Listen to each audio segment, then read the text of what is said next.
paano daw mag-customize ng ganitong 3D printed fidget clicker katulad nitong heart shape na to o kaya itong paw ng dog o kaya itong text o itong mga numbers. So tuturuan ko kayo kung paano to gawin kahit walang special na software, slicer lang yung gamit. Ang gagamitin nating software para sa tutorial na to ay ang Creality Print. Meron akong ginawang blank na keycap file at compatible ito dun sa free na file na in-upload ko sa MakerWorld. So, pwede nyo itong magamit. Pwede kayong mag-edit ng sarili ninyo. Okay? Ayan. Ang gagamitin kong 3D printer dito ay ang Creality Key 2 Pro. Sinet ko na yung printer. Lagay natin yung file ko.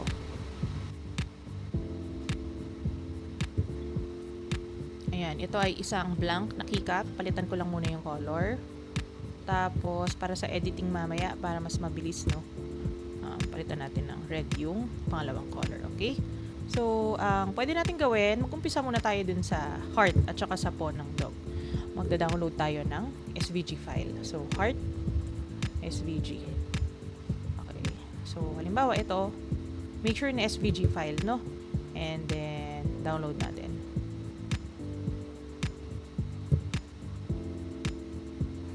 Ayan, download ko na yun actually. So, balik tayo dun sa slicer at sobrang dali.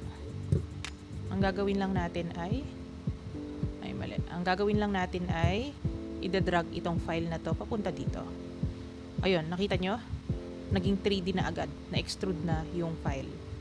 So, actually, pwede mong i-edit, no? Halimbawa, dito. Ito, may lalabas dito. Pwede mong i-edit yung yan, itong mga variables na to. Pero hindi ko muna yan i-edit. So, make sure na kung hindi naka-center itong blank na keycap, i-center natin. Tapos ito, i-center din natin para madaling mag-edit. And then, punta tayo sa taas, i-scale natin yung heart. Pindutin natin itong top view. Makikita nyo naman yung outline ng heart. So, kung satisfied ka na sa size na to, okay na yan. Ngayon, kung makikita nyo, ito-try kong iangat or itaas ito, bumabagsak siya, no?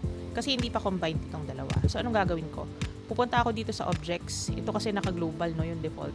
Dito tayo sa objects. Tapos, ito yung plate 1. Okay? Nag-iisang plate na nandyan. Pag nag-add pa ako ng isang plate, plate 2. Tapos, dito, ang gagawin natin, either i-click ko pareho, pero since hindi ko, yan, pwede ko palang maklik sa ilalim. Ayan. Tapos, control, itong sa labas. Or shift pala. Ay. Alam mo, better ito. Ito na lang, mas madali. So, plate 1, itong blank na keycap at saka itong heart. Right click, assemble. Or merge pag sa Bamboo Studio.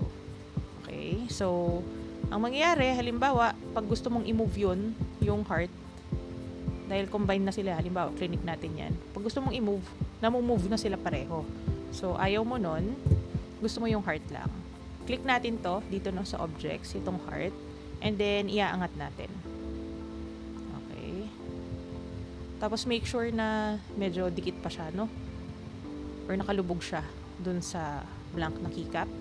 And then, gawin naman nating 1mm lang yung height nito or yung thickness. So, i-off ko tong uniform scale kasi pag naka-on yan, pag may clinic ako dito, itong X at saka Y ay magbabago. Ang gusto ko ay yung Z lang. So, itong taas lang, no? Off natin yan. Gawin nating 1mm. Enough na yung thickness na 1mm. Ayan. So, makikita mo nag-move. Move lang natin ulit. Ito, itong move tool. Itong blue na arrow para sa Z. So, makikita mo, ayan, nakabaon siya. Okay? And then, yan. Pwede nating i-print yan. So, para ma-print, lagyan na natin ng color, no? Yung lagi kong ginagawa para kahit anong file yung ilagay mo na pare-pareho, yung height ay mabilis mag-change ng color, hindi pa isa-isa. Change filament, gawin kong filament 2. And then, line type. Ay, sorry, filament pala. Ayan na siya. Ganyan yung magiging itsura niya. Okay? Tapos, next naman ay yung paw ng dog. Gilid muna natin to. Blank keycap ulit. Okay, download ka lang ulit ng paw ng dog. Make sure na center. Kung hindi mo na yan makaklik, naka-center na yan, no? So, ako ay nakapag-download na ng paw ng dog. Hanapin lang natin. SVG file din dapat. Ayan, drag natin. Ayan na siya. Tapos, next, hindi ko i-edit ulit yan. Ito tayo dito. Sa move tool, center lang natin. And then, scale ulit para ma-resize. Punta tayo dito sa mga handles or sa mga boxes no, sa gilid para ma-resize. And then, pindutin natin itong top para makita natin yung top view. Ayan. Kung satisfied ka na sa position nung po, okay na yan. Tapos, ito na ulit. Blank, keycap, dog po, shift natin, and then assemble. Okay. Tapos, click natin ulit tong dog po. And then, angat natin to. Gawin lang din muna natin 1 yung thickness. Tapos, ito, move natin ulit. Medyo ibaon lang natin ang konti. Ayan, nakabaon na yan. So, dahil naka-change filament na tayo, kung ni-slice natin yan, colored na yan pareho. Hindi ko na ipapaint isa-isa. And, next ay yung paglalagay naman ng text or number. Hanapin natin ulit yung blank na keycap. Ayan, center na yan ulit para maglagay naman ng text. Hindi na kailangan ng special software. Dito tayo sa taas. Itong emboss. Pag sa Bamboo Studio, letter T ata to, no? Text shape yung pangalan. Click lang natin. Pagka-click ko, kita nyo. Nasa taas na agad yung text. Dahil nakaklik kasi ako dun sa object, no? Nung una. So, halimbawa, hindi ako nakaklik dyan. Hindi ito nakaselect. Tapos, pipindutin ko to. Dito siya gagawa ng text. So, make sure nakaselect ito. Pindutin natin to. Emboss. At halimbawa, lagay natin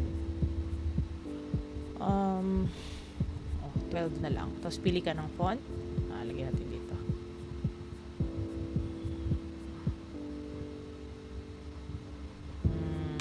Halimbawa, yung medyo makapal.